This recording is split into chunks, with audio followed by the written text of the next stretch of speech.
Yo guys, Sid okay, coming out with a quick tutorial, and please excuse my desktop because it's a bit all over the place because I'm trying to organise for videos.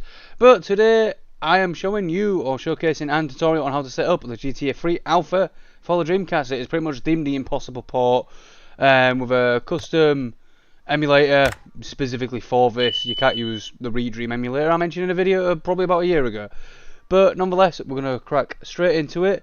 These two files right here, they will be available in the description to download. Now, this itself is the emulator, and oops, I'm forgetting WinRAR's a thing when it likes to delay the prompt. There we are. So, obviously, all this I already have set up, and obviously the BIOS and everything else. Is if I link where to get the BIOS, I'll get it shot.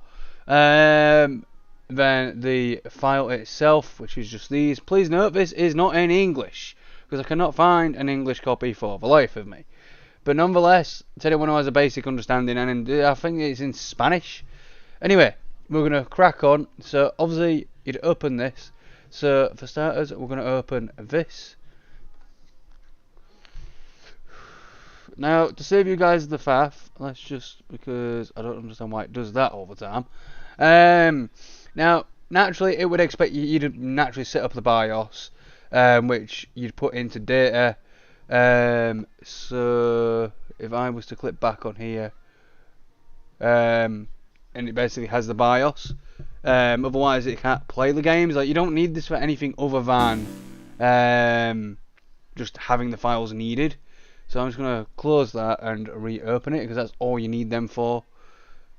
Still don't get why it does that. Then once you've done that, you'll be thinking, right, because obviously I've already set this up for my PC, so you would naturally need to change the location of basically where this would download. So, and I will be having the download separate, so you can just download it, set it up, whatever. But in terms of how to add it, you would go to current content location. As you can see, I've got mine on my desktop, and then you just click add and navigate through to basically find your game, which is right here. I did not mean to open that, because the other thing you need to do, otherwise that thing just crashes on the booting screen, is click on load homebrew, and then once that's loaded, you can then play. Because as you can see, it boots all that up in the background to allow this sort of stuff.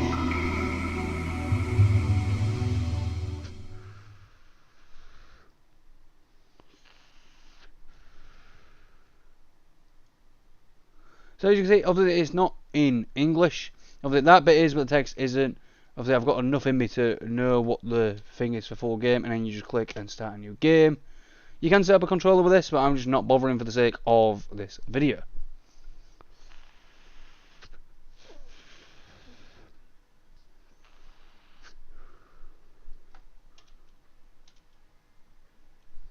So as you can see, it loads absolutely fine. I'm hoping skipping the cutscene doesn't crash that at all. Yeah, so we are. So is it going to work with controller? Because I only tested it to see if it would work. I didn't actually play it. Oh my god, you're using the arrow, the D-pad arrows to move about. My god, that was buggy. There's definitely an alpha version. But yeah, as you can see, it works absolutely smashing. So I'm just going to close that for now. But guys, I do hope you enjoyed. Don't forget to smash the like button if you haven't already. And guys, I will see you in the next video. And as always, peace.